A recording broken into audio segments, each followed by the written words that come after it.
So, we're gonna be fighting in the same place as the first time. Really makes me wonder what the point was of us leaving that first battlefield, considering the questionable build-up to this rematch.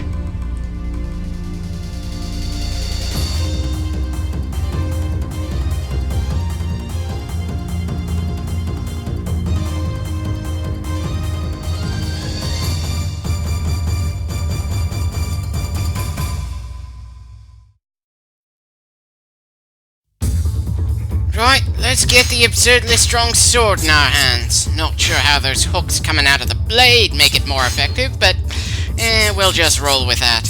And just in case there's some bullshit officers out of nowhere, this time we're bringing a horse.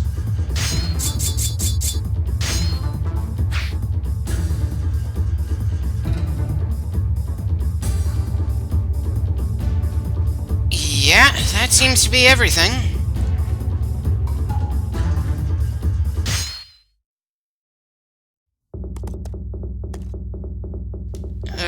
Kenshin, please don't tell me you left your army behind again.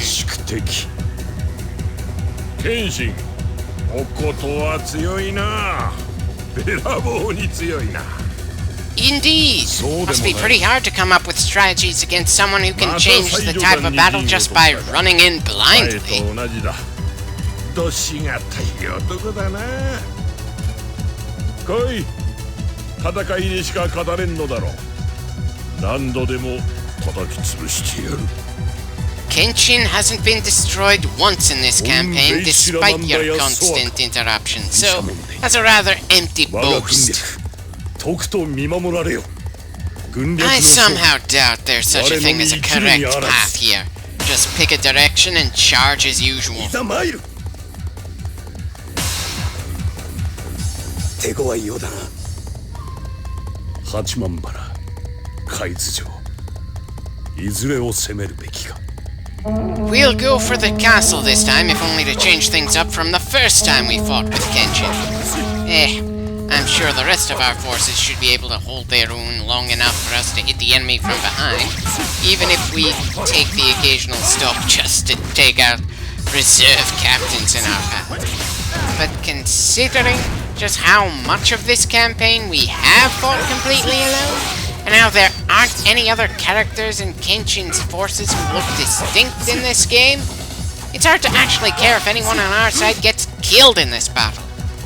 Of course, it's also difficult to feel all that invested in an important character dying, considering we see some of the same characters over and over again in each campaign.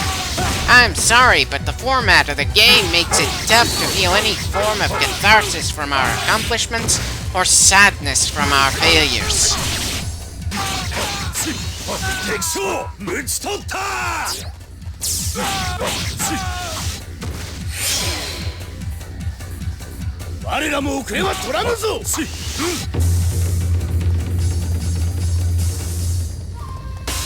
Doesn't feel like we just occupied an entire castle to me. And I don't see how owning that location or the spot at the far north helps us in the overall battle.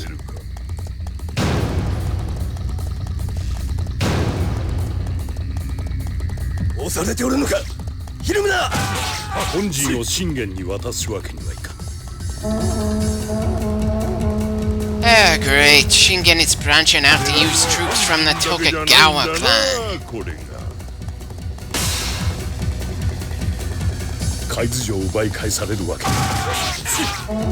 First things first, we stop the ninja from causing any problems back at our main camp.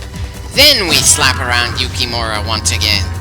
I swear, the sheer number of times we've beaten him in this campaign alone makes it hard to remember just how badass he was when we were playing as him.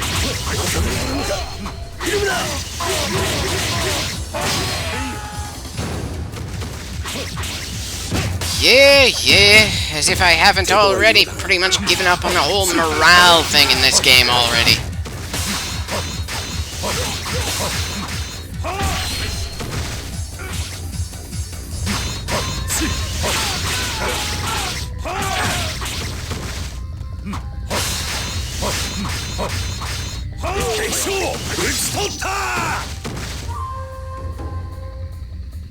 midnight, Hanzo. 影不滅 Indeed. Especially not when said shadow is stuck in what must feel like a time loop, going through the same set of years over and over again. 遅れは取らぬぞ続け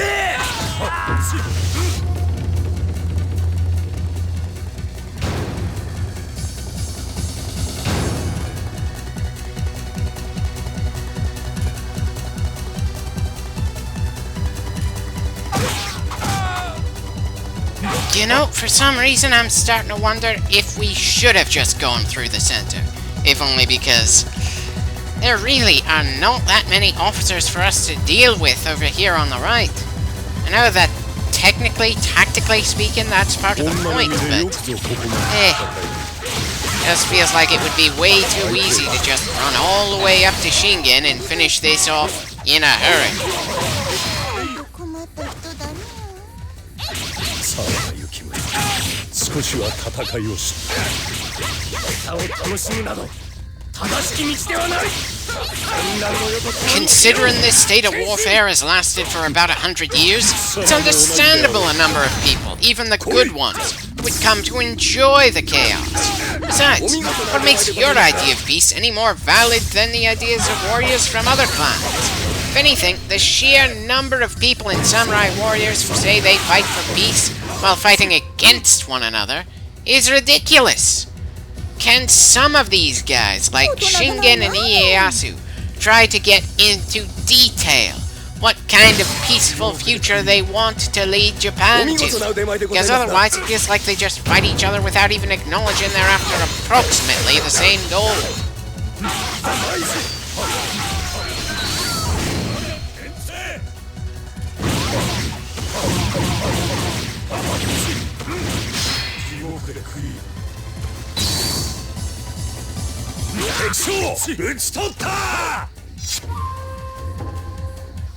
While they aren't dead like Hanzo, I severely doubt we'll be fighting against Yukimura and Kunoichi again.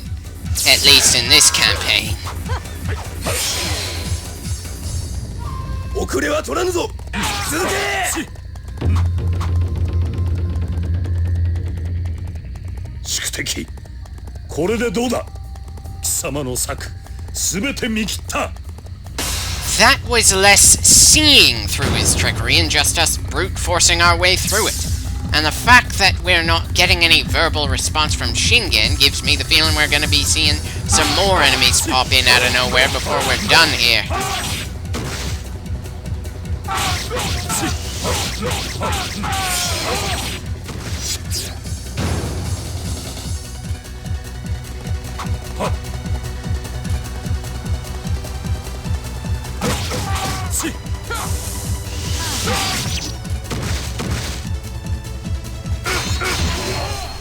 Okay, so we've got some officers that aren't registering on the minimap.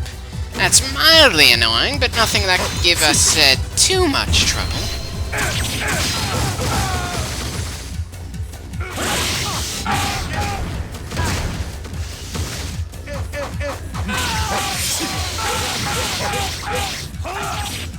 Funny, I would have thought the way they juggled us for a bit would have raised their morale. And it's not like they've lost that many troops just yet.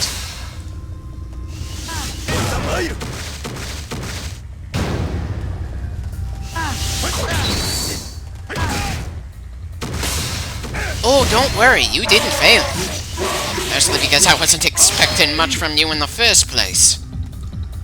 敵将討ち取ったお見事な腕前でございますな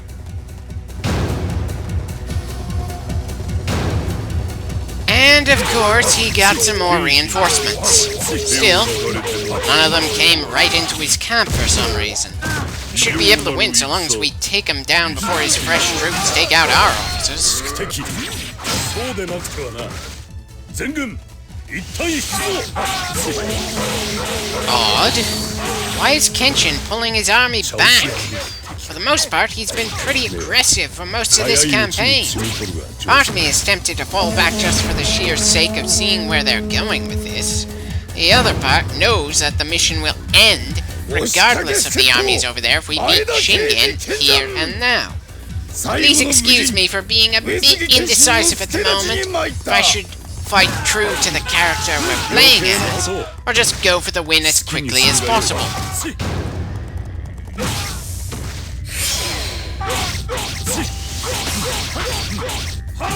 手強いようだな。敵に囲まれております。 We're always surrounded. That comes with constantly charging into the enemy's ranks.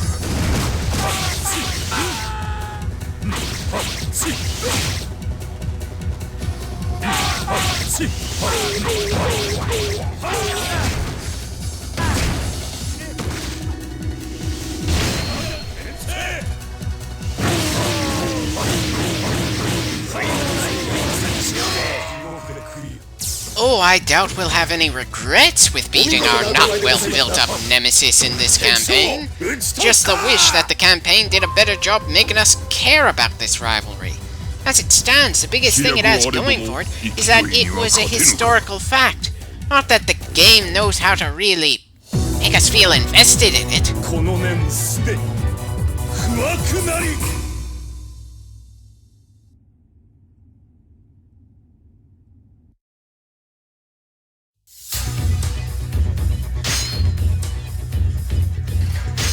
Seriously, is there even a point at this stage of the game to even pay attention to the items we gain? Not that there seems to be much point in looking at how our bodyguards level up, or how many of the skills we buy with our points, either.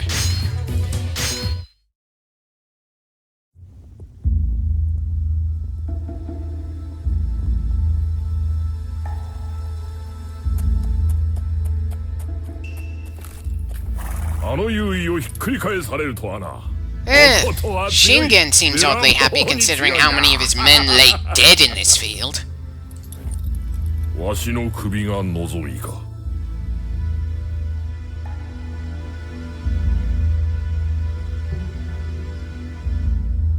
You're sharing a drink in the destroyed camp surrounded by broken, lifeless bodies?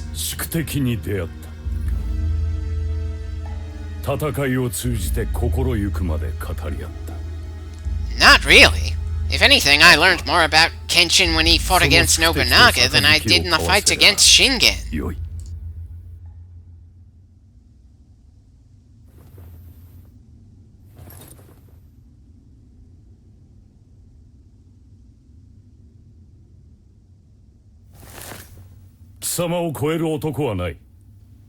Wait, you thoroughly crush him and then tell him he can become Shogun? Just how the hell does that work? Well, at least Shingen seems about as confused as I am. And how is that bowl still so full after 2 people took rather long sips from it? Please tell me the next campaign will make more sense.